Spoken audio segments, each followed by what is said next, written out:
It was 9:42 p.m. when Ava Miller, a 27-year-old nursing student from Portland, received an alert she had never seen before on her iPhone. Unknown AirTag detected near you. Ava froze. She didn't own an AirTag. She'd never used one. And she definitely wasn't tracking anything. At first, she assumed it was a glitch. She had just finished her evening class and was walking across the campus parking lot, her backpack slung over one shoulder, wind biting at her face. But then her phone buzzed again. The alert updated. This AirTag has been moving with you for 23 minutes. Ava looked around the empty parking lot. Her heart started to pound. Someone, somewhere, had placed a tracker on her, and they were close enough for it to stay connected. Ava dropped her backpack onto the pavement and tore it open, digging through every pocket. Nothing. She pulled off her jacket, flipped through every seam, every zipper. Still, nothing. Her pulse was thundering in her ears. She scanned the empty parking lot, except it wasn't empty anymore. A dark SUV sat idling 2 rows behind her. No headlights, no driver silhouette. Just the faint hum of an engine. Suddenly, her phone buzzed again. AirTag detected near you. First seen at 5:14 p.m., your workplace. Ava swallowed hard. Someone had planted this on her hours ago. She grabbed her bag and backed away from the SUV, every instinct screaming, "Run!" Ava tried to stay calm as she crossed the lot, but then she heard it. The SUV's engine revved. She walked faster. So did the SUV. It rolled slowly through the lanes, matching her pace. Ava broke into a run. Her phone buzzed violently. Unknown AirTag sound emitted. She stopped, held her breath. Somewhere near her, behind her, inside her belongings, a faint chirping sound echoed. Ava pinpointed it. Her car, right under the wheel well. A tiny white AirTag was zip-tied to the metal frame. Her stomach dropped. Ava ripped the AirTag off, her hands shaking. But then she froze. Should she call the police? Run back to campus? Hide? Too late. The SUV suddenly turned toward her. Its headlights flashed once, then went dark again. She made a split-second decision. Get in the car, lock the doors, drive. Ava sprinted, jumped inside, slammed the locks, and floored the gas. She didn't look back. Not at the SUV, not at the empty lot, not at the danger she was sure was right behind her. Ava reached the nearest police station in 6 minutes flat, breathless and shaking. Officer Ramirez listened carefully as she explained, showing him the AirTag still clenched in her fist. He frowned. "We can track the serial number," he said, "but Apple requires a subpoena." Ava's shoulders fell. She felt helpless.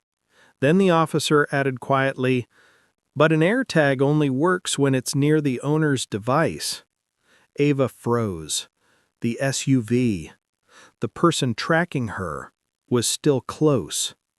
Police escorted Ava home and told her to stay inside, lock every door, close every window. They parked a patrol car nearby. Ava tried to sleep, but every noise felt wrong. At 2:14 a.m., her phone buzzed again, a notification she thought she'd never see again. Unknown AirTag detected near you.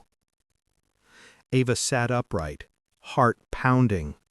She had brought her bag in, her clothes, her backpack, but she hadn't checked one thing. Her car. It was still outside, in the dark, alone. Ava grabbed a flashlight and, against every instinct, peeked outside through the blinds. Her car sat silently under the streetlight. Nothing unusual. She scanned the side, then under the frame. Another AirTag, a second one, placed tonight. Ava stumbled backward as realization hit her. He was here. Not earlier, not hours ago, right now. Someone had walked up to her house while police were parked just 1 block away. Police arrived within minutes. The second AirTag was active, strong signal, still warm. Officer Ramirez rushed to his car. "We're close," he muttered.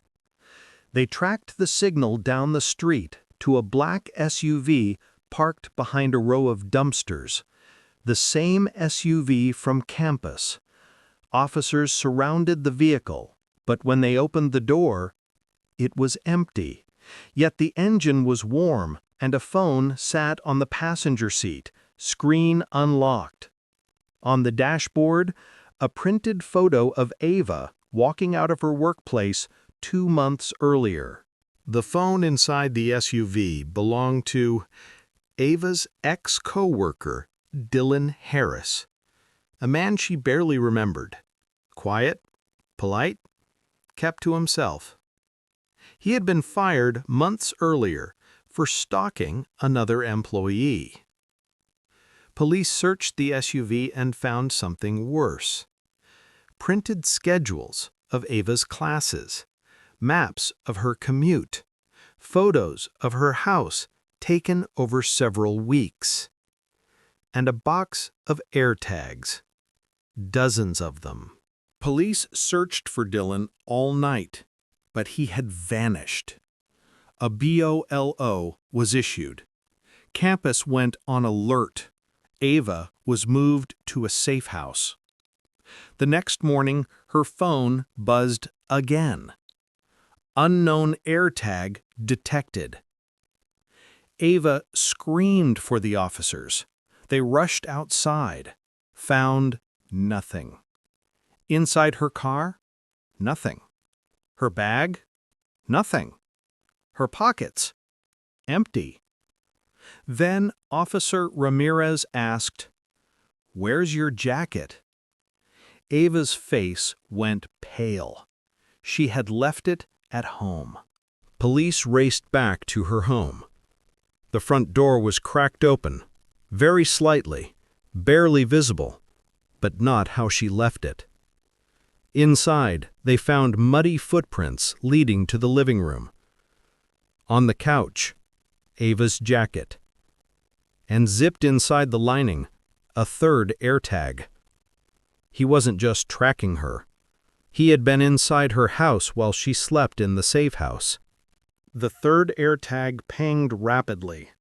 Police chased the signal through several blocks toward an abandoned industrial building. Inside, they heard footsteps, running. Officers swarmed the area. Minutes later, they found Dylan hiding behind rusted machinery. He didn't run, didn't resist. He just whispered, "I wasn't going to hurt her. I just needed her to know I was there." Dylan was arrested on multiple charges: stalking, trespassing, and unlawful tracking. Ava's life slowly returned to normal. She moved to a new home, new number, new routines. But sometimes, late at night, her phone buzzes with random notifications, and every time, her heart freezes, just for a second. 2 weeks later, Ava received a call. Apple had reviewed all AirTag serial numbers. There was something unexpected. The first AirTag, the one from the campus parking lot, wasn't registered to Dylan. It belonged to someone else. Someone police still can't identify. Someone who, according to location logs, had followed her months before Dylan ever did. Meaning, Dylan wasn't the first, just the only one who got caught.